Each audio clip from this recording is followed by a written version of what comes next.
Oh, les coachs, on les voit partout sur les réseaux sociaux, LinkedIn, YouTube, sur les groupes zèbres, groupes hypersensibles, de neuroatypiques. Enfin bref, on a l'impression qu'ils et elles veulent tous nous attraper, nous soutirer notre argent pour faire... ils font quoi, les coachs?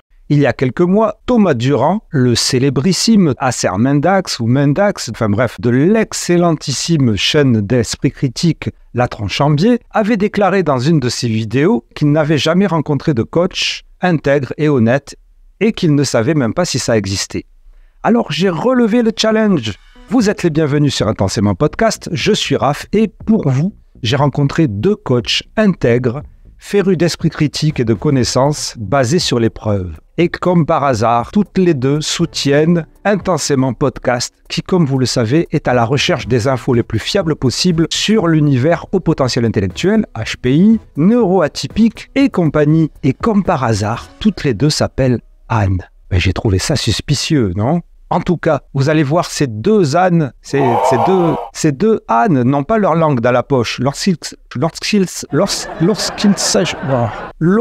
s'agit non seulement de nous expliquer en profondeur leur métier de coach, dépasser les stéréotypes et les idées reçues, quelquefois voire souvent négatives sur le coaching, comme celle que j'avais personnellement, mais Anne Cuxac et Anne Razafi Adriami Aingo, c'est leur nom, ont aussi un regard critique et aiguisé sur les dérives du coaching. Alors si vous voulez tout comprendre, qui sont les coachs, comment et pourquoi on devient coach, pour qui devient-on coach, et dans le cas précis de ce podcast, qu'est-ce que le coaching en direction des neuroatypiques ou des HPI? Anne au carré vont-elles nous transmettre leur vision, leur passion avec raison? Eh bien c'est tout de suite et c'est uniquement sur Intensément Podcast. Et si vous souhaitez que ce média continue de vous apporter des informations que l'on ne trouve nulle part sur tous ces sujets, je vous propose, s'il vous plaît, de venir rejoindre notre vaisseau spécial. La communauté toujours grandissante de celles et ceux qui soutiennent financièrement ce média, car le financement participatif est ce qui le fait vivre et me permet de continuer mon travail, faire intervenir des spécialistes et des experts, enquêter et échanger avec vous sur tous ces domaines qui vous intéressent et vous touchent. Et pour faire vos donations ponctuelles ou régulières, s'il vous plaît, il y a un lien dans la description et je remercie intensément toutes celles et ceux qui ont déjà contribué à ce podcast et qui permettent à cet épisode d'exister. Et je vous dis aussi merci intensément si vous allez le faire. Bonne écoute et bonne visionnade. Ah, au fait, je vous préviens, j'ai eu un problème technique avec mon micro, donc ma voix ne sera peut-être pas géniale, mais l'important, c'est les voix des Anne. Ah, et puis je dois vous dire que nous avons enregistré à Noël. Je dis ça, je dis rien, vous allez voir. Anne, ma sœur Anne, nous voiturions venir. Donc, je suis ravi de vous accueillir sur Intensément Podcast. Donc, Anne Cuxac, Anne Razafi, Adriami Aingo, qui sont toutes les 2 des coachs et qui vont me permettre d'abord, parce que moi je me pose 300 000 questions sur le coaching et sur les coachs, et qui vont donc nous permettre de comprendre ce qu'est le coaching et pourquoi toutes les coachs s'appellent Anne. Merci pour ton invitation. Merci pour ton invitation également. Vous ne vous connaissez pas et ça va être l'occasion pour vous de vous connaître. Et on va commencer par Anne Cuxac. Qui es-tu et peux-tu nous parler brièvement de ton parcours? Alors moi, je m'appelle Anne, évidemment. J'ai 43 ans. Je suis du côté de Cardon-Blanc en Gironde. Et de formation initiale, je suis assistante sociale. Et j'ai décidé il y a quelques années d'acquérir de nouvelles compétences pour accompagner autrement, pour compléter ce que j'avais déjà et ce que je savais déjà faire, mais faire autrement et peut-être des fois de façon plus efficiente pour certains publics. Et donc, je me suis formée notamment au coaching. Ça fait 3 ans que je suis installée en tant que coach et également assistante sociale libérale. Okay. Alors, Anne Razafi, à toi l'honneur de te présenter. Alors moi, j'ai 42 ans, je suis pas loin de Anne. Moi, j'habite en région parisienne. Comme je le dis souvent, je suis la maman aussi de 2 enfants licornes. Les licornes, pour moi, ce sont des enfants avec des neuroatypies, puis un petit cumul de neuroatypies, voilà. Donc, je nous appelle aussi la famille licorne. Moi, à la base, depuis toute jeune, j'ai toujours voulu accompagner. J'étais passionnée de psychologie, enfin adolescente. Je lisais des bouquins de psychologie, de philosophie, etc. Et c'est pas du tout le chemin que j'ai pris au départ dans ma vie professionnelle. Voilà, j'ai fait du droit, de la science politique, j'ai travaillé à l'État, j'ai travaillé dans une grosse entreprise. Et puis, à un moment, tout ça, ça m'a rattrapé. Bah, j'ai fait une reconversion professionnelle dans le coaching et le coaching professionnel. Voilà, ça va faire à peu près 1 an maintenant. Ok, c'est bien parce que vous êtes très concise, c'est très bien. La question que je vais vous poser à toutes les deux, c'est pourquoi êtes-vous allé vers le coaching? C'est-à-dire pourquoi est-ce que vous vous êtes pas dit je vais être thérapeute ou psychologue? Parce que j'ai l'impression de mon côté que tout le monde ne sait pas trop la différence entre coach et thérapeute, entre le thérapeute et le psychologue. Et donc moi, ce qui m'intéresse, c'est de savoir à quel moment vous vous êtes dit tiens, je vais faire coach. Qu'est-ce que le coaching pour vous? On va continuer avec toi, Anne Cuxac, et puis après on prendra Anne Razafi. Je pense que la grande différence avec la thérapie, c'est on va moins questionner les pourquoi ça fonctionne comme ça, pour ensuite trouver des solutions, mais plutôt faire un peu un constat de qu'est-ce qui se passe et comment on peut aller vers une situation qui correspond plus à la personne, à ce qu'elle est. Donc, ça va pas s'adresser aux mêmes personnes non plus. Généralement, les personnes qui sont accompagnées en coaching sont des personnes qui vont plutôt bien, voilà, qui vont être moins dans cette démarche de compréhension, de traumatisme, etc. On n'est pas du tout sur ce volet-là. Je ne sais pas ce que Anne pourrait en dire, peut-être pour compléter. Je suis à 100% sur cette même longueur d'onde. Ce que n'est pas effectivement le coaching, c'est du conseil, c'est de la formation, c'est de la thérapie. Le coaching s'adresse à des personnes qui, comme me dit Anne, vont quand même plutôt bien et qui sont dans une capacité de se mettre en action pour atteindre un objectif. Et si tu veux, pour répondre à ta question du pourquoi, moi, je me suis dirigée particulièrement vers le coaching professionnel, parce que comme je le disais au départ, moi, j'étais passionnée de psychologie, du cerveau, enfin, je lisais plein de trucs comme ça, plein de bouquins sur ce sujet-là. Au début, je voulais être psychologue, donc voilà. Et en fait, j'ai pas fait ce choix au départ d'être dans l'accompagnement. Mais plus je définissais encore plus précisément mon projet de reconversion, et plus je me rendais compte que pour moi, c'était vraiment le coaching parce que le coaching est un processus, oui, d'accompagnement, mais il n'y a pas l'aspect, comme on peut l'avoir sur des thérapies, par exemple, de guérison. On n'intervient pas sur le psychisme en tant que tel de la personne. On va prendre son état présent pour l'emmener à ce que la personne, dans le futur, souhaite.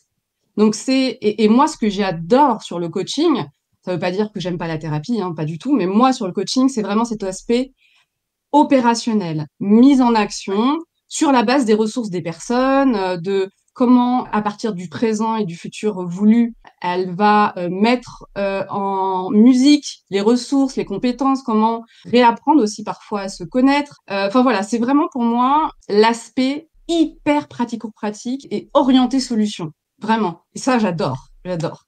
C'est pour ça que j'ai choisi d'être coach professionnel. Que ce soit thérapeute ou que ce soit coaching, il n'y a pas besoin de faire tout le cursus universitaire des psychologues. Je suppose que pour vous aussi, il y a des coachs qui se forment en 2 semaines avec des formations pourries et puis des coachs qui se forment avec des organismes plus, on va dire, plus structurés, plus officiels. Si je comprends bien, vraiment pour vous, le coaching, ça n'a rien à voir avec la thérapie. C'est vraiment quelque chose de différent où on prend des personnes différentes pour un but différent. Oui. C'est ça. Après, il y a moi, dans ma formation initiale, j'ai fait des cours de psychologie et donc j'ai été formée à évaluer la situation d'une personne, à poser un diagnostic social, on appelle ça, pour ensuite orienter, si besoin, la personne. En coaching, je le fais exactement de la même manière. Il y a des personnes qui vont venir me voir et parfois la personne peut me dire, ah bah, j'ai des problèmes de sommeil, alors je questionne, ah oui, j'ai plus envie de me lever le matin, hein. Donc, au bout d'un moment, je dis, je l'amène à se questionner finalement sur l'intérêt de venir voir un coach. Alors, c'est pas du tout mon travail en fait d'accompagner ces phases de mal-être. Et surtout, en plus, on a très souvent l'étiquette, je suis hypersensible, etc. Donc là, mon travail en tant que coach, c'est immédiatement donc d'évaluer et d'orienter. Bah, je dirais que pour compléter, par rapport à la différence thérapie, coaching, par exemple, tu parlais d'évaluation, Anne, mais on fait souvent enfin, on fait quasiment d'ailleurs tout le temps des rendez-vous préalables pour savoir si, en fait, en fonction de la demande du futur client en coaching, si le coaching est adapté à la personne. Où est-ce qu'elle en est de son contexte, quels sont ses objectifs. Donc c'est à travers un questionnement, on va dire évaluatif précis, qu'on peut voir si la personne est prête concrètement pour être dans un processus de coaching, ou si il faut plutôt l'orienter sur une thérapie, enfin lui suggérer, hein, pas non plus. Après, je pense que le discours que je vais adopter, il correspond à des critères, à une formation certifiée RNCP, une formation d'État. Certains coachs et thérapeutes pourraient dire, dans la thérapie, on peut faire du coaching. En tout cas, c'est pas mon discours. Moi, je fais vraiment une différence nette entre les deux et je pense que ça correspond aussi à la formation que j'ai faite et à ces critères, des formations certifiées d'État. Donc, tu évoquais les formations d'une semaine. J'ai même entendu des personnes qui disaient, oh, c'est pas grave, de toute façon, coach, c'est pas réglementé, on peut se former sur le tas, apprendre sur le tas. Non, là, c'est pas tout à fait le cas dans les formations RNCP. Après, elles peuvent être critiquables, mais c'est quand même une reconnaissance de l'État, avec un mémoire à la fin et une soutenance. On peut effectivement expliquer comment l'État organise ça. Je ne sais pas comment ça se passe du tout. Alors, tu veux répondre Vas-y. je ne suis pas spécialiste, donc il se peut que je dise des approximations. Mais l'État, donc le RNCP, c'est un référentiel national de compétences qui a été donc mis en place par l'État et qui, dans le cadre de ce référentiel, il y a le métier de coach professionnel. Et donc, dans le cadre, ce référentiel vient détailler quelles sont les compétences à acquérir pour pouvoir être un coach professionnel certifié RNCP. Ensuite, il y a, donc ça, je crois que c'est géré tout ça par France Compétences et qui vient ensuite auprès des écoles, alors je sais pas comment on dit, mais donner l'accréditation que ces écoles-là et que la formation que proposent ces écoles-là en coaching répondent bien au RNCP. Voilà. C'est un cahier des charges. Et il y a aussi, voilà, c'est ça. Et je crois que maintenant, il existe aussi quelques universités qui proposent des formations en coaching. Vous deux, quelles ont été la longueur de vos formations, si je peux vous poser ce genre de questions? Oui, Sur une année. complètement. Une année pour toi, Anne Cussac, et pour toi aussi. D'accord, ok. Vraiment, je suis un ignorant total sur le coaching et je suppose que beaucoup de gens sont complètement ignorants. Il y a beaucoup de rumeurs, on ne sait pas comment ça se forme. On ne sait pas, est-ce que, par exemple, l'organisme qui vous a formé, vous l'avez choisi en fonction des modules de formation? Un organisme de formation au coaching, ça vous apprend quoi, Anne Razafi? Alors, les modules, là, comme ça, tout de suite, franchement, je ne m'en rappelle plus. Non, mais en gros, si tu veux, on nous apprend les compétences. C'est comme les compétences d'un psychologue ou d'un médecin. On nous apprend des compétences qui sont demandées pour être coach professionnel. Toutes les compétences qui sont liées à l'écoute, à la stratégie d'accompagnement, aux stratégies de questionnement, à l'évaluation, à la capacité de s'évaluer, de s'auto-évaluer en tant que coach. Enfin, il y a tout un tas comme ça de compétences qu'on acquiert. On nous apprend plusieurs théories, on nous apprend à utiliser plusieurs outils aussi de coaching qui ont fait aussi leurs preuves. Est-ce que tu pourrais les nommer? Ça n'aura pas de sens en fait de nommer les outils. Quand tu coaches quelqu'un, tu dis pas je vais utiliser l'outil bidule ou l'outil machin. Tu as ta stratégie par rapport à l'objectif de la personne qui a été clarifié, travaillé, etc. Et ensuite, après, tu as toute une stratégie que tu mets en place en fonction de ce vers quoi la personne va avancer. Je suis assez d'accord parce que le coaching, c'est pas des outils. Après, c'est vrai qu'il y a ce biais de dire, ah, t'as utilisé quel outil? J'ai travaillé sur les drivers, donc l'analyse transactionnelle, voilà. Mais en fait, au-delà d'outils, on va dire, on pourrait plus parler de support et de technique. C'est-à-dire comment est-ce qu'on va travailler de la visualisation, comment une personne va se projeter dans le futur avec des objectifs de réussite. Voilà, ça pourrait être ce genre d'outils. Après, il y a des outils sur la gestion du stress, la gestion des émotions, des outils sur les domaines de vie, on va dire, soit qui sont utilisés communément par l'école, voilà, parce qu'ils ont fait leurs preuves par des coachs, soit des outils qui sont développés par les coachs eux-mêmes, en fait. Moi, je travaille avec le dessin, l'écriture. Et c'est pas un outil à proprement parler, mais c'est un support comme un autre, en fait. Je vais travailler en marchant, coacher la personne en marchant à l'extérieur. Bon, mais l'outil, ce serait la marche. On pourrait dire ça. Oui. Il y en a plein. En fait, l'outil, c'est comment on décline, quel support, quelle méthode, de quelle manière on va pouvoir amener la personne à verbaliser des choses, à se mettre en mouvement, à exprimer les choses et avancer dans une direction. C'est un peu un prétexte pour pouvoir avancer. si je pourrais dire un peu comme ça. J'ai quand même ce flou dans ma tête parce que vous parlez d'un côté d'analyse transactionnelle, de gestion des émotions, et j'ai l'impression de voir des discours de thérapeute. C'est ça qui est intéressant. Je pense que la confusion, voire je dirais le fait que finalement beaucoup de personnes ne savent pas concrètement ce qu'est le coaching, c'est aussi parce que l'origine même du coaching a des racines communes aux thérapies, à la psychologie, etc. Donc, il y a aussi par exemple, des psychologues qui sont coachs, enfin, parce que c'est quelque chose qu'ils font. Donc, il peut y avoir une confusion, mais par exemple, quand on parlait de gestion des émotions, de gestion du stress et des outils qu'on peut utiliser dans un accompagnement, la différence, je pense, avec la thérapie, c'est que la thérapie ou en psychologie, on va aller soigner une personne qui, par exemple, a une dysrégulation émotionnelle, etc., ou je sais pas, un stress tellement énorme que ça en devient de l'anxiété, alors qu'en coaching, ça va être justement d'utiliser les émotions ou d'utiliser la gestion du stress pour avancer vers un objectif. Il n'y a pas, si tu veux, la notion de soin qu'il pourrait y avoir en thérapie. C'est comment mon émotion ou mes émotions vont m'amener à réussir à atteindre, je sais pas moi, mon objectif, mettre en place telle ou telle stratégie, comment je vais apprendre ou réapprendre à mieux gérer mon stress pour avancer vers, je sais pas, un objectif qui me challenge énormément et qui va énormément me stresser et mettre en place des stratégies pour atteindre l'objectif. Alors, je sais pas si du coup c'est plus clair, mais C'est hyper spécifique et hyper concret le coaching. Il c'est n'y a ça, pas ouais.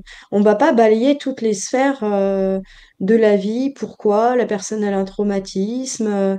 Il y a pas ce volet-là. Donc effectivement, évoquer l'analyse transactionnelle fait référence à la thérapie.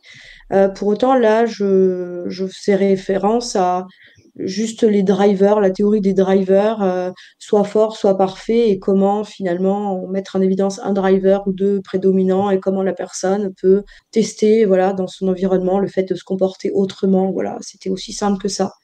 C'est pas, c'est plutôt de l'exercice en fait. Je Je sais vois. pas, je fais une parenthèse, je suis un petit peu gênée. C'est vrai quand tu poses la question des modules, et je me rends compte que moi non plus je me rappelle pas. Du coup, je suis allée vite fait C'est pas grave. parcourir. Donc, on va vraiment travailler un module sur les fondements théoriques et éthiques du Oui. coaching. Le processus de coaching est un gros morceau, c'est-à-dire comment on accompagne, voilà, du bonjour jusqu'à la fin et la conclusion en fait de l'accompagnement. Mm. Un module sur tout ce qui est de la gestion du stress, les techniques d'entretien, l'accompagnement en entreprise, individuel et Mm. collectif, et l'accompagnement individuel personnel, hors cadre de l'entreprise. Et ensuite, un module sur tout ce qui est, on va dire, technique de questionnement. Voilà, grosso modo, dans les grandes lignes, le genre de module qu'on peut avoir. Donc, c'est très, voilà, c'est très, on n'est pas sur des trucs ésotériques, hein.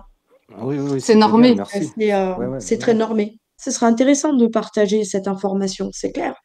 Parce que on n'a pas forcément accès à ça quand on parle des coachs. Oui, oui, Très oui. bien, mais quand ils sont en formation, qu'est-ce qu'ils étudient? De quoi ils parlent dans leur formation? Ben, il y a quand même un module entier sur l'éthique. Je Ouais. trouve que c'est pas Oui, rien. Oui, oui, tout ben, à en fait. fait, il circule beaucoup de préjugés négatifs sur le coaching. C'est pas simplement le fait qu'on ne sache pas ce que c'est. Et c'est vrai que, pour reprendre ce que disait Anne Razafi, c'est que effectivement, il y a des thérapeutes ou même des psychologues qui font du coaching, enfin, qui utilisent des outils de coaching. Alors, est-ce qu'il y en a une ou vous deux qui voudraient parler de ces préjugés? Comment vous le sentez? Comment vous le percevez? Alors, Anne Razafi, peut-être, d'abord? Je ne saurais pas trop par quoi commencer. Bah Je alors, pense que Anne je Cuxac, alors. commencerai. Ouais, j'ai Non, plein non, de mais trucs à je dire. pense que Ah, bah alors, ça ouais, va. bah moi aussi. Alors c'est pour ça que du coup je sais pas trop par quoi. Bon, je vais commencer par quelque chose et puis après on verra où ça nous mène. Moi, je pense que de manière très récente, sur les préjugés au niveau du coaching et du fait qu'il soit perçu comme négatif, c'est d'une part déjà c'est un mot dont le sens a été un peu vidé parce qu'il est utilisé à tout bout de champ. On peut se dire coach de tout et ça ne veut plus rien dire. De fait, quand il y a un mot qui est vidé de son sens, on va plutôt avoir une vision négative que positive du métier. Et puis je pense aussi sur les préjugés négatifs, c'est qu'il y a eu, notamment avec le Covid, il y a eu, enfin depuis le Covid plutôt, beaucoup de dérives sur le coaching et que ça a donné une image négative. Alors moi, je parle surtout en France, de ce que moi j'ai pu observer, de l'évolution qui s'est un petit peu faite comme ça pendant Covid et post-Covid. Donc ça, c'est un peu une première introduction de ce que je pourrais dire par rapport aux préjugés négatifs qu'on voit. Et puis je pense qu'il y a une question aussi culturelle. En France, on ne dit pas trop qu'on est accompagné. Il y a quelque chose aussi par rapport, mais de manière générale sur les enjeux de santé mentale, c'est encore compliqué de dire de manière concrète, oui, j'ai besoin de me faire accompagner, oui, je vais mal et j'ai besoin d'aller en psychothérapie ou de voir un psychiatre. Enfin, donc je pense qu'il y a vraiment tout un mélange, un peu de tout ça. Voilà, je commencerai par ça déjà. Anne Cuxac? Pour moi, les préjugés négatifs, ils viennent d'un manque d'encadrement à ce métier de coach. Et donc, pas d'encadrement, c'est laisser de la place à des sauvageries et des abus en tout genre. Même le mot coach, pour moi, il veut tout dire et rien dire. Il est mis à différentes sauces. Et puis, je pense qu'on a aussi, en tant que coach, à être sans cesse au travail sur notre réputation, notre crédibilité, à faire attention à ce qu'on va publier, comment on va le publier, à être sensible à la critique si on se trompe et que un psychologue voit quelque chose qui ne va pas, il puisse nous reprendre. C'est OK, en fait. On peut être dans cette humilité et cette compréhension aussi de la manière dont on transmet sur notre pratique. Après, il y a un côté un peu fantastique à l'américaine dans le coaching ou même un côté un peu magique. Ouais, c'est génial, le dépassement, un peu à la Tony Robbins. Non, ça marche pas comme ça. Ça, c'est du discours commercial et du marketing. Oser, on y va, on incite, on invite pour créer. Mais non, c'est évident que c'est pas du tout comme ça que ça fonctionne. Après, ça fait pas rêver de communiquer sur quelque chose de très sombre. Voilà. Oui, c'est un Enfin, il y a peu. aussi des réalités de communication qui sont là pour vendre. Voilà, parce qu'il y a enfin, pour ma part, je vais communiquer pour être visible et aussi pour dire coucou, je suis là. Mais ça ne veut pas dire que la réalité, c'est celle-ci et strictement celle-ci. C'est beaucoup plus complexe. C'est pas parce qu'on dit ose changer que la personne, elle change. Lève-toi, sois joyeux, que la personne, elle est joyeuse. Non. Et puis, d'être aussi assez strict, c'est-à-dire que quand il y a des abus de certains coachs, qu'ils soient dénoncés de la même manière que tu peux le faire sur cette chaîne, de dire les choses, qu'ils soient dénoncés et sanctionnés si c'est possible. En tout cas, informer au maximum les personnes ce qu'est, ce qui n'est pas. Un coach, j'ai vu tel coach, elle m'a donné, le suivi a duré 2 ans, elle me conseillait, elle me donnait des bons conseils. Eh ben non, ça s'appelle de l'emprise. C'est même pas une thérapie, c'est encore pire, c'est ton gourou en fait. Non, C'est pas normal. Un coaching qui dure au-delà de 10 séances, faut se questionner. Hein, qui dure 1 an, 2 ans avec la personne qui devient un peu mon coach m'a dit 2, donc je fais. Non, non, là, il y a quelque chose, il faut s'en aller, quoi. C'est pas normal. c'est ça. Oui, et puis pour revenir sur ce que tu disais, je pense qu'il y a eu tellement, enfin moi j'ai observé ça et c'est aussi pour ça, par exemple quand je communique sur le coaching, je communique beaucoup, enfin beaucoup, un tout petit peu moins ces derniers temps, mais au début beaucoup sur le bullshit coaching parce que il y a des choses qui sont pas possibles. Un coach ne diagnostique rien et pourtant il y a des choses qu'on voit là-dessus. Un coach n'accompagne en aucun cas une personne dans ses traumatismes. Un coach n'accompagne pas en burn-out. Un coach n'accompagne pas une dépression. Et pourtant, c'est des discours qu'on voit peut-être un peu moins, mais qui existent encore. Et ça crée beaucoup de dérives. Ça participe à la confusion des métiers. Les personnes sont perdues et forcément, quand on ne sait plus, quand c'est confus, quand qu'est-ce qui relève de quoi, forcément, on va avoir une image négative. C'est comme ça que j'analyse en tout cas les choses, moi. Et puis on a des coachs, des typologies, je trouve, de coachs. Alors bon, ça c'est moi qui me le suis représenté comme ça. Je ne sais pas si c'est très réaliste, mais des styles de coaching qui sont différents selon l'origine professionnelle du coach. Le psychologue qui devient coach, l'assistante sociale qui devient coach et le manager qui devient coach ne vont pas accompagner de la même manière, en fait, parce qu'ils n'ont pas la même expérience de l'accompagnement, la même expérience de la relation d'aide. Et le commercial qui devient coach, c'est encore autre chose, en fait. Donc ça, c'est à prendre en compte aussi. Ils n'ont pas la même façon de parler de leur expérience d'accompagnement, de leur identité. Et je trouve que c'est encore plus marqué chez les coachs qu'on peut l'avoir dans d'autres domaines professionnels. Et moi, je trouve ça super intéressant parce qu'effectivement, légende. Et quand je dis légende, en fait, je me réfère surtout à moi, c'est comme ça que je voyais et que d'autres personnes voient un peu. Effectivement, on ne voit pas qu'il y a toutes ces différences de coaching, on met tous les coachs dans le même panier.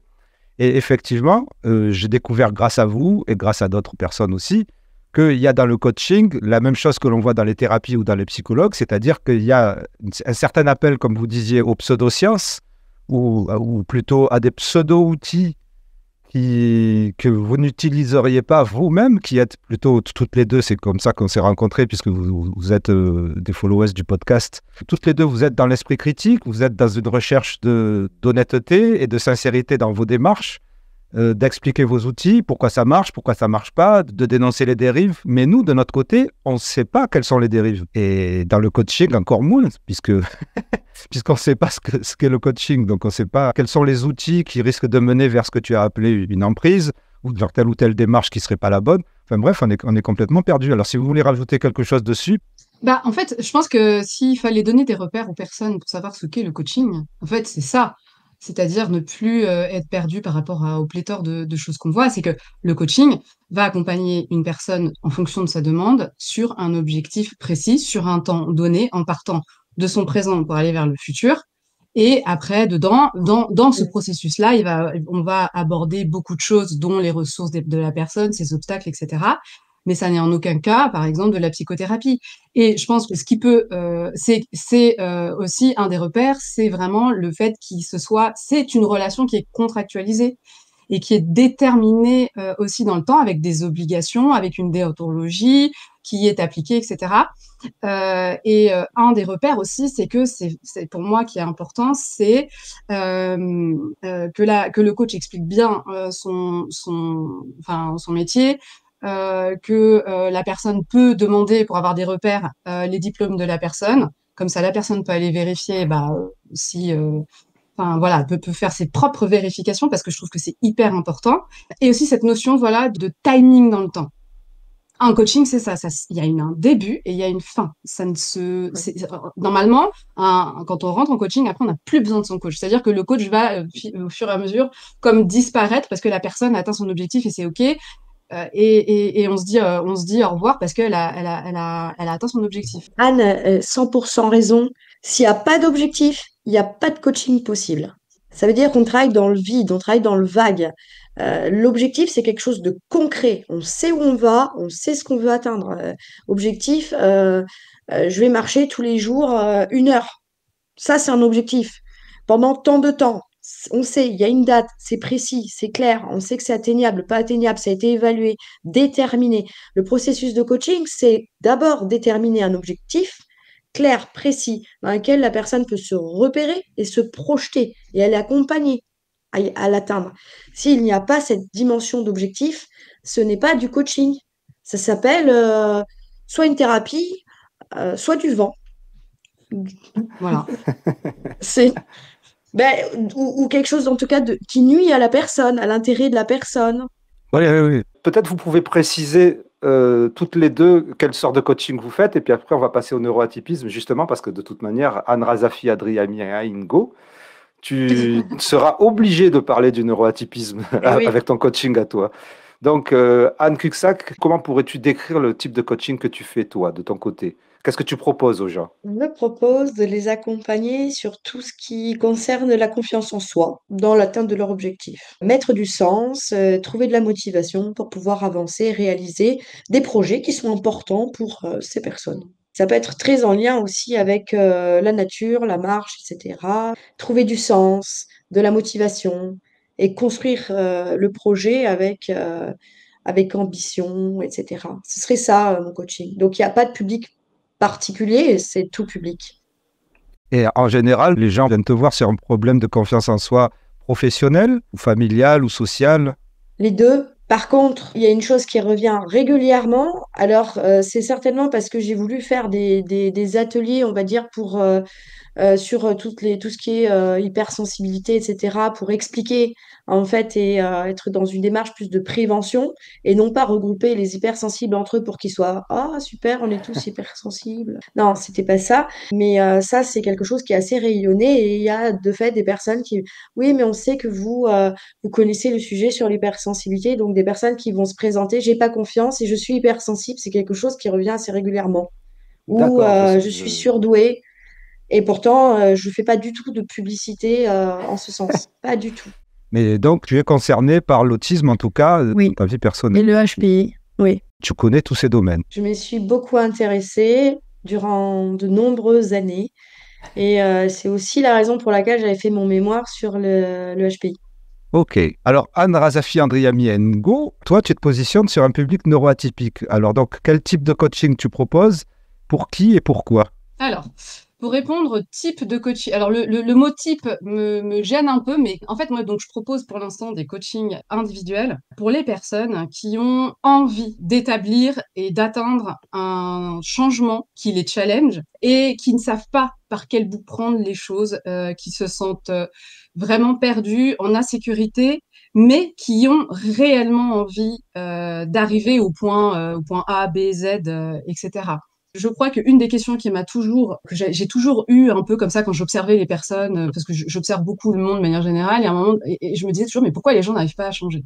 Pourquoi? T'as envie de faire ça, t'as envie de faire ci, et pourtant tu le fais pas, et pourtant c'est quelque chose qui a du sens. Pourquoi? Parce que changer, c'est quelque chose qui s'apprend.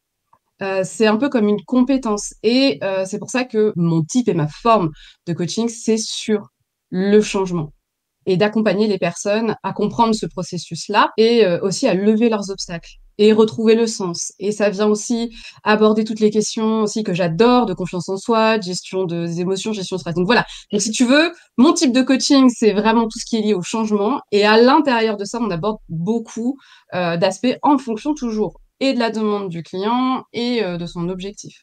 Voilà. Et alors oui, pourquoi les personnes neuroatypiques? Je reboucle avec ta question. Pourquoi? Bah ça a été un long processus, hein. En fait, j'ai eu un déclic quand il a fallu que je réfléchisse très sérieusement à écrire mon mémoire de coaching. Voilà. Et je me suis dit, mais en fait, t'as envie de t'adresser à qui? T'as envie de faire quoi? Donc il y avait déjà cette notion de changement. J'ai eu un déclic en parlant avec mon entourage, d'autres personnes, sur, ben, en fait, les personnes qui viennent me voir assez naturellement sont des personnes qui ont des neuroatypies ou qui sont en diagnostic ou qui se posent énormément de questions parce qu'elles ont elles-mêmes des enfants avec des neuroatypies. Et je me suis dit, bah, c'est évident, en fait. C'est évident. Et pourquoi? Ensuite, après, j'ai fait le pont et le lien parce que le changement pour les personnes avec des neuroatypies, ça peut être très compliqué. Bah, forcément, quand on a un TSA, un TDAH, parce que ça va partir dans tous les sens, si on a le tout cumulé, enfin bon, bref. Donc voilà, j'ai écrit tout un mémoire là-dessus, et maintenant, c'est ce que je fais. En fait, je ne le savais pas. Et ça rejoint mon mémoire parce que quel est l'intérêt du coaching dans l'après-détection du HPI? C'est dans cette phase de transition et de changement que ça pouvait être intéressant justement d'être accompagné pour avancer. C'est ça, Donc aussi. ça rejoint. Bah, c'est un changement de paradigme total, hein. Je n'osais pas parler de ton mémoire parce que c'est un des trucs qui m'ont fait percevoir ce qu'était le coaching, en fait. Cette année, j'ai compris le coaching grâce à ton mémoire, je peux dire ça. J'ai compris que oui, il se passait quelque chose. On ne va pas appeler ça une maladie, une pathologie, mais qu'effectivement, quand on est détecté HPI, il se passe quelque chose, mais du même domaine que quand d'un seul coup, on te dit à 53 ans, comme ça a été mon cas, tu es TDAH. Il se passe quelque chose, on doit affronter quelque chose qui n'est pas du domaine forcément de la maladie. Ce que je devais affronter quand on m'a dit tu es TDAH, c'est pas forcément le TDAH en lui-même. C'est de comprendre ce que c'est, de passer d'une dimension à une autre, de passer dans la dimension j'étais pas TDAH, je suis TDAH, ou j'étais pas HPI, je suis HPI maintenant, merde, qu'est-ce que je fais avec ça, comment je dois le prendre? Il y a les montagnes russes émotionnelles, il y a se refaire tout le fil de sa vie en fonction de ça, réinterpréter tout un tas de trucs, surinterpréter des choses avec toute la désinformation qu'il y a autour, tout le bullshit et tout ça. Et effectivement, j'ai imaginé que si j'avais eu une coach comme toi, par exemple, qui m'avait proposé ce que tu proposais dans ton mémoire, j'aurais été effectivement pris en main pour affronter tout ça, parce que c'est quelque chose à affronter, qui est aussi du domaine de la connaissance de soi, mais de la confiance en soi aussi. Déjà, donc, je te remercie pour ça. Et donc, j'arrive à comprendre votre discours. J'arrive à faire la part des choses quand Anne Razafi explique qu'on peut prendre quelqu'un qui a un TDAH ou qui soit autiste et le coacher, ça ne veut pas dire faire la même chose qu'une thérapie. Et sans se substituer aux soignants, aux psychiatres, pédopsies ou psychologues et tout ce qui est en cours. Au contraire, moi, je trouve que les plus beaux accompagnements que j'ai faits, c'était des accompagnements qui venaient en complémentarité d'un suivi psychiatrique. Donc ça, c'était super, en fait. Pour moi, c'est ce qu'il y a de plus beau, en fait. C'est de venir en complémentarité. Parce que le coaching en lui-même, c'est chouette, mais c'est encore plus aidant pour la personne de compléter. C'est-à-dire qu'on intervient dans quelque chose de la globalité de la personne. Et ça permet aussi pour la personne d'avoir un accompagnement structuré. C'est pas que le discours du coach, il y a aussi le discours du psychologue ou du psychiatre. Et sur tout ce qui est, j'ai envie de dire, TDAH, il y a une dimension de soins. Et ça, le coach, il n'est pas compétent, en fait. Il n'est pas compétent. C'est pas OK pour moi. Ce qui est intéressant au niveau justement de ces publics-là, puisque toi d'un côté, donc Anne Razafi, le public qui vient te voir, donc c'est un public qui est plutôt TDAH, TSA, HPI. Toi de l'autre côté, Anne Cuxac, tu sais pas pourquoi, sans doute le bouche à oreille, puisque ça se passe comme ça chez vous. Il y a beaucoup de gens qui viennent en se disant hypersensible, machin chose, tout ça. Sauf que je suppose, le problème c'est que beaucoup s'autodiagnostiquent, je suppose. Et comment est-ce que vous gérez ça? Est-ce que vous gérez la désinformation qui entoure tous ces sujets? Comment vous remettez ça en place? Est-ce que vous envoyez bouler des gens? Non, je suppose que non. Mais votre positionnement dans ce cas-là? C'est intéressant ta question parce que je pense que c'est une question qu'on se pose, que moi je me pose tout le temps. C'est une question que je me suis même posée, et j'ai fait tout un chapitre là-dessus dans mon mémoire. Parce que oui, il y a cette dérive qu'on peut appeler de coachs, par exemple, qui se disent qu'ils peuvent diagnostiquer éventuellement une neuroatypie. La réponse à cette question, il n'y a pas de noir, il n'y a pas de blanc, en fait. Ça relève finalement de ce qu'est le coaching et de la posture du coach. La posture du coach, il doit être un coach, il est neutre, il n'a pas de jugement.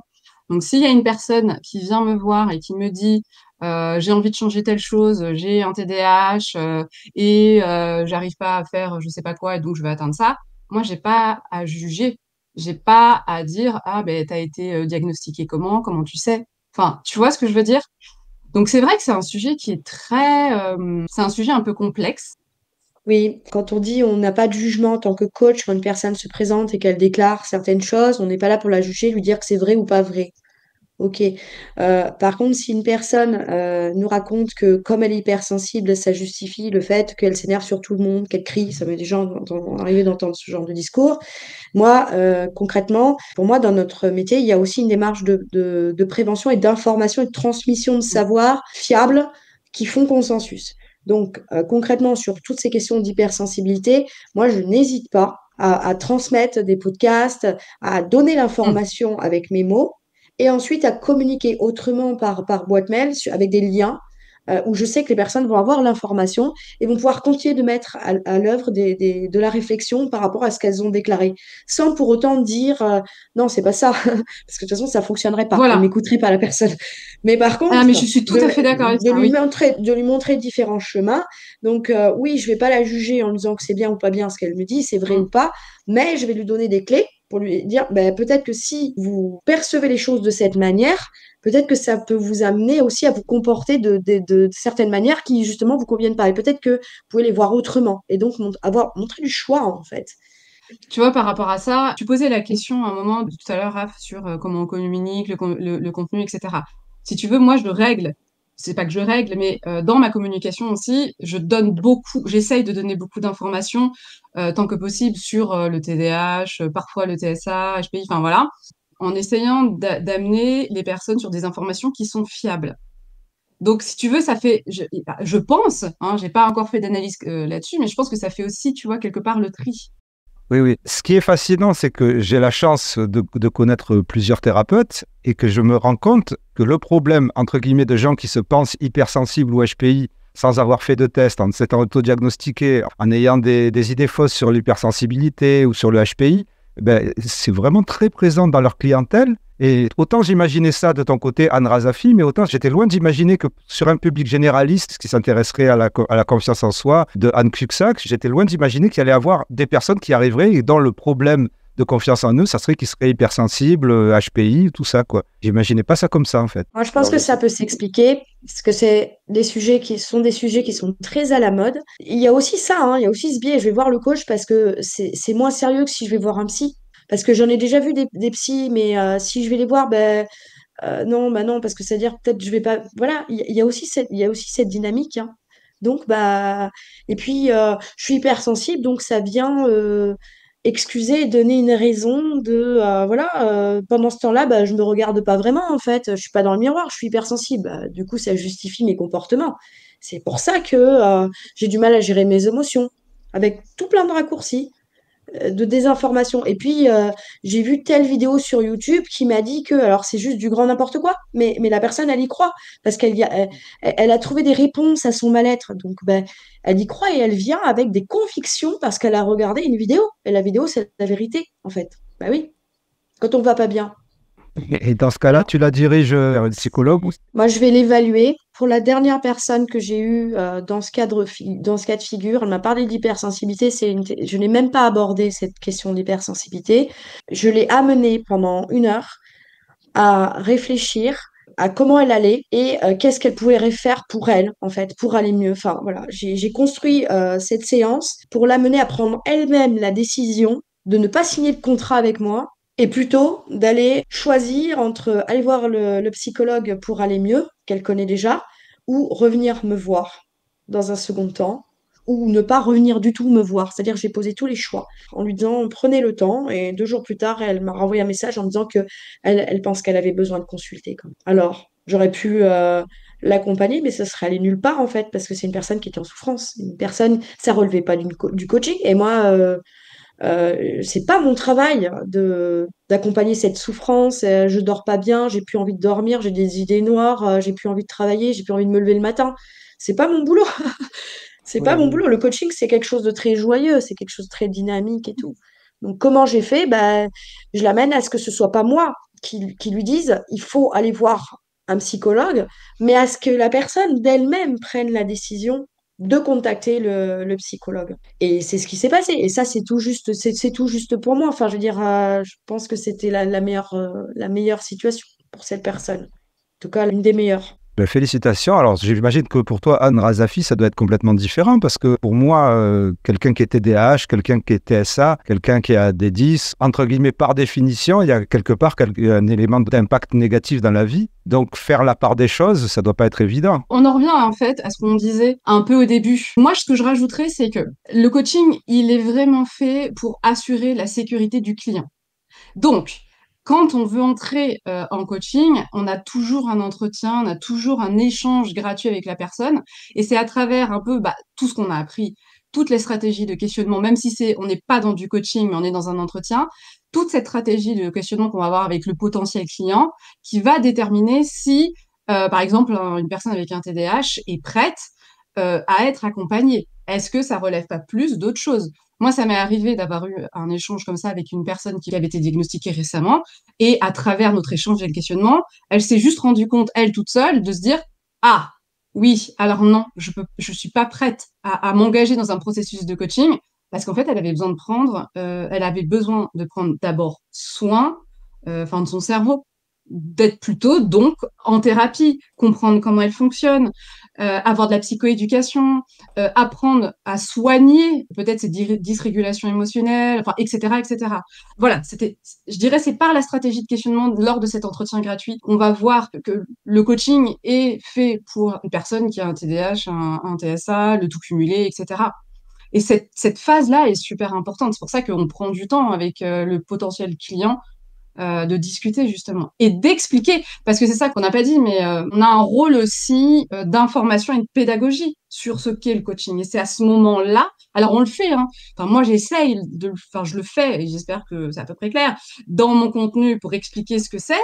Mais en tout cas, quand j'ai les personnes en visu, je continue à le faire, je prends le temps de le faire. Et là, les personnes peuvent se dire, ah, oui, ou peut-être, ou non, ou peut-être plus tard. Ça, moi, en tout cas, ça correspond à ma vision des choses. Il y a vraiment ce côté, ouais, c'est globalement des personnes qui vont bien, en fait, qui sont plutôt en Oui, sécurité, qui avancent et qui ont besoin, j'ai besoin d'un soutien, mais comme on pourrait le voir dans le coaching sportif, Oui, ouais. l'entraînement du coach, de l'athlète, en fait, c'est qu'à un moment donné, pour atteindre tel objectif, là, juste à cet endroit-là, il va avoir le soutien du coach qui va l'accompagner avec un entraînement particulier. Et d'ailleurs, il n'est pas seul, le coach. Il travaille avec d'autres en général. Et ça fonctionne très bien. Moi, je parlais de la visualisation, ça fonctionne très bien. Donc, globalement, on n'est pas. Ils sont pas en dépression, hein, certains sportifs. Ils vont bien. Oui, oui, Juste, oui. ils ont besoin du coach pour les amener vers un peu plus d'efficience pour atteindre cet objectif et cette direction. Évidemment, c'est un boulot qui est hyper joyeux, hein, pour moi. Et c'est Non, chouette mais de. c'est oui, bien. C'est bien le parallèle c'est un avec le coach, accélérateur, le coaching. de refaire le parallèle avec le coach sportif, ouais. Effectivement, Oui, ce coup-là. ça marche très très bien. J'ajouterais, parce qu'on l'a pas dit, que les coachs sérieux, en principe, sont accompagnés aussi. Alors, il y Oh. a cette idée de la supervision est obligatoire. Alors, moi, je trouve qu'elle peut avoir des limites, mais ça n'engage que moi. Euh, Normalement, c'est obligatoirement le coach est supervisé. Moi, j'ai toujours eu des accompagnements psychologiques personnellement pour avoir de l'équilibre et pas tout mélanger, puisque j'ai toujours fait un boulot d'accompagnement globalement. Donc, j'ai besoin de ce soutien-là et j'en ai toujours un. Et c'est pas une supervision. Mais en même temps, il y a un volet social et des situations qui vont être beaucoup plus, peut-être, où justement, je traite avec des psychologues, et donc des équipes pluriprofessionnelles, où j'ai besoin, c'est pas le niveau du coaching, c'est quelque chose de plus important et des fois de plus impactant pour moi dans ma pratique. Donc voilà, moi en tout cas, c'est comme ça que je suis accompagnée. En tout cas, un coach sérieux, il va avoir un regard sur sa pratique, que ce soit en analyse de la pratique, en supervision. Il va échanger avec ses pairs, il va se former en permanence pour continuer d'apprendre et pouvoir transmettre de l'information et regarder sa pratique. Ça me semble la base dans tout type d'accompagnement, d'avoir un regard sur sa pratique. Pas de regard égale bullshit total, Complètement. c'est tout. Complètement. Et c'est dangereux à la fois pour le coach parce qu'il perd finalement cette capacité professionnelle dans laquelle il s'est engagé. Et c'est dangereux aussi pour son client. Et moi, je suis 100% d'accord avec Anne. Et je rajouterais aussi, parce qu'on en a parlé un peu aussi, mais un coach adhère aussi à une charte éthique et déontologique. Et il se doit, alors certes, c'est pas comme la loi, mais dans chaque accompagnement, le coach se doit d'appliquer ces principes éthiques et déontologiques. C'est bien, c'est de bonnes précisions.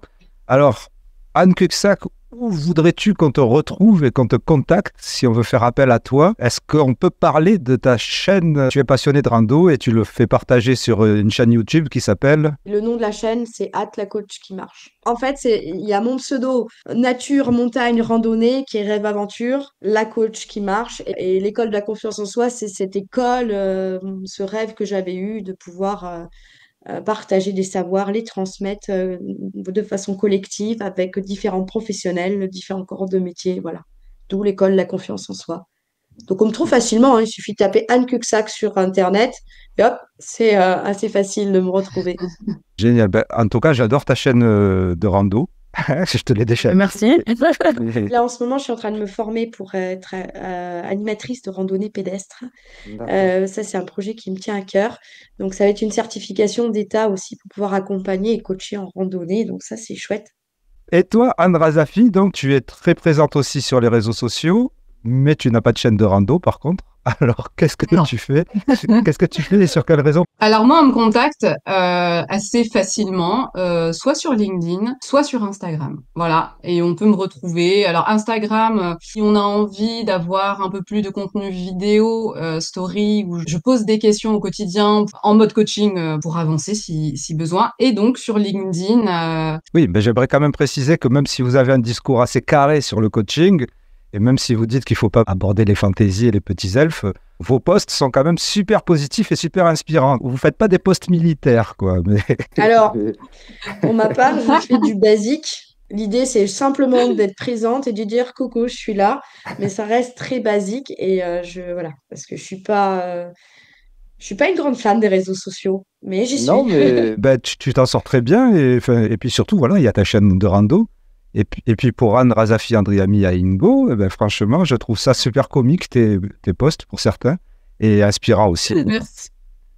Voilà, ben, écoutez, je vous remercie. J'espère que vous avez pu dire ce que vous aviez à dire, faire passer le message. Moi, je pense, en tout cas, je comprends de mieux en mieux ce qu'est le coaching, donc je vais pouvoir être un coach d'ici 2-3 semaines, c'est ça? Non, on a dit 1 an. On a dit 1 an. Et voilà, j'espère que cet épisode vous aura apporté autant qu'à moi, c'est-à-dire de la connaissance, et j'en ai eu beaucoup, et de la matière à penser, et j'en ai eu encore plus. Et dans ce cas-là, n'oubliez pas, s'il vous plaît, de faire les gestes qui aident pour ce média, les gestes dont je vous ai parlé au début de cet épisode. Je vous en remercie intensément. À très bientôt. Intensément, c'est le podcast Divergent. Intensément, c'est le show potentiel. Chaud, chaud, chaud.